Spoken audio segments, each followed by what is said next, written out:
Welcome to Travel Legend USA. As cases of the coronavirus increase around the world, there is been a flurry of misleading or false news stories emerging as well. There have been relatively some confirmed cases all over the world so far, but the peoples in some countries in the continent are still having to deal with misinformation or false advice. As the coronavirus, or to be precise, COVID-19, spread around the world, getting accurate information about the disease becomes ever more important. Many of the coronavirus stories getting shared the most on social media are packaged to drive fear rather than build understanding about the illness. In this video, I want to say all my viewers that what information given by World Health Organization WHO, World Health Organization informations are the trustable and accurate informations. Today I want to start by saying thank you to all our colleagues in the media. As providers of information, you play a vital role in the response to COVID-19. The fight against rumors and misinformation is a vital part of the battle against this virus. We rely on you to make sure people have accurate information about the threat they face and how to protect themselves and others. Now to the numbers. There is now a total of 95,265 reported cases of COVID-19 globally and 3,281 deaths. In the past 24 hours, China reported 143 cases. Most cases continue to be reported from Hubei province, and 8 provinces have not reported any cases in the last 14 days. Outside China, 2,055 cases were reported in 33 countries. Around 80% of those cases continue to come from just 3 countries. We see encouraging signs from the Republic of Korea. The number of newly reported cases appears to be declining, and the cases that are being reported are being identified primarily from known clusters. Although a few countries are reporting large numbers of cases, 115 countries have not reported any cases. 21 countries have reported only 1 case. And 5 countries that had reported cases have not reported new cases in the past 14 days. The experience of these countries and of China continues to demonstrate that this is not a one-way street. This epidemic can be pushed back, but only with a collective, coordinated and comprehensive approach that engages the entire machinery of government. We are calling on every country to act with speed, scale and clear-minded determination. Although we continue to see the majority of cases in a handful of countries, we are deeply concerned about the increasing number of countries reporting cases, especially those with weaker health systems.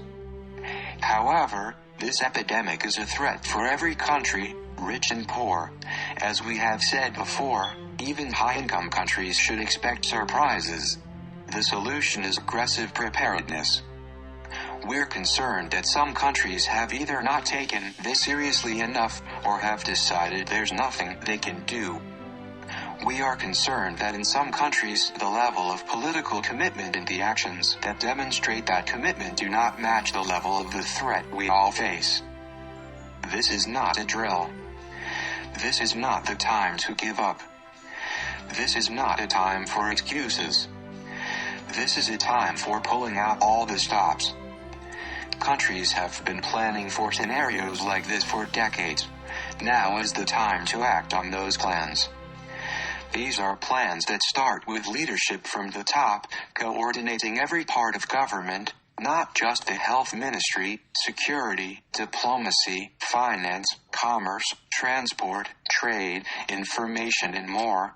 The whole government should be involved. Activate your emergency plans through the whole government approach.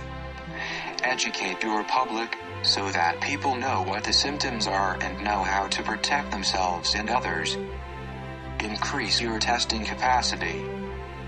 Get your hospitals ready. Ensure essential supplies are available.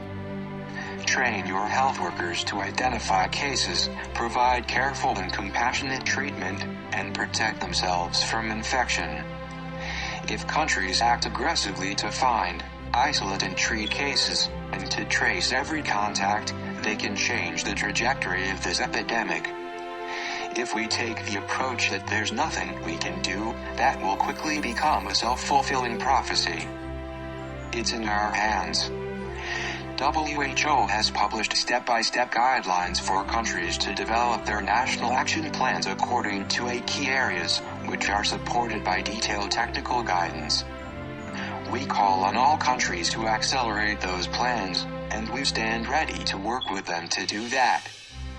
More funding is being made available to support countries that need it, and that have plans in place.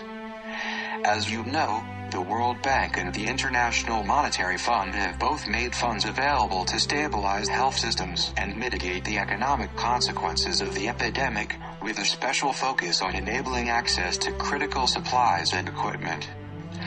I had also a very fruitful discussion with the president of the African Development Bank. This is funding that is available now to countries who need it, in line with WHO's Strategic Preparedness and Response Plan. These funds are essential for supporting the response now, but also for long-term preparedness.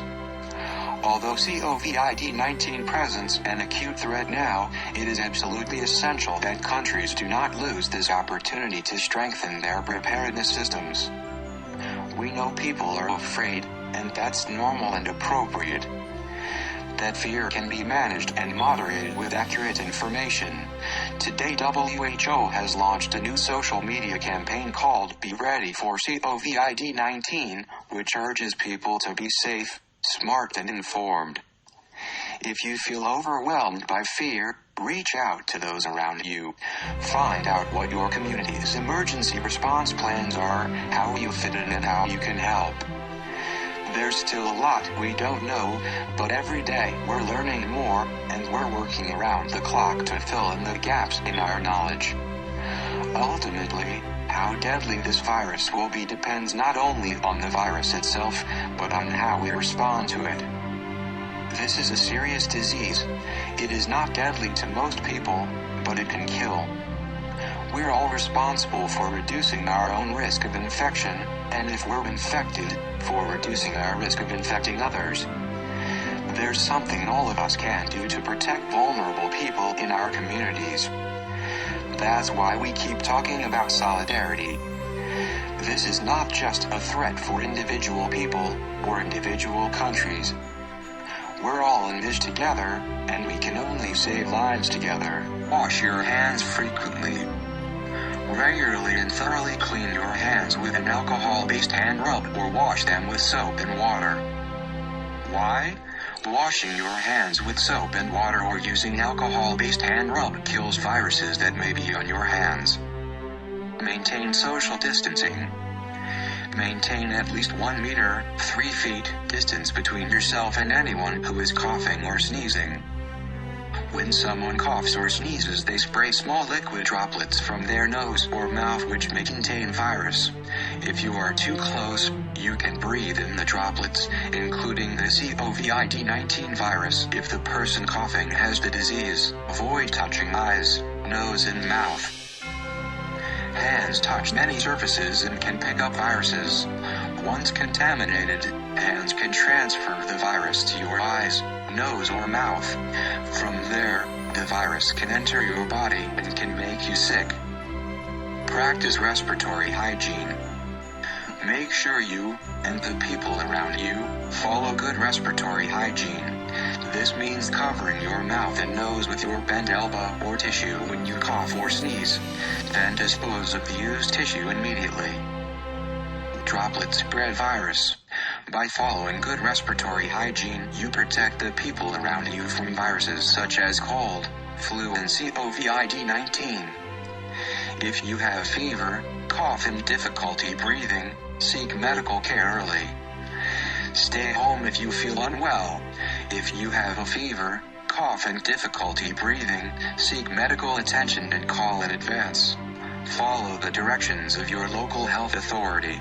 National and local authorities will have the most up-to-date information on the situation in your area. Calling in advance will allow your healthcare provider to quickly direct you to the right health facility. This will also protect you and help prevent spread of viruses and other infections.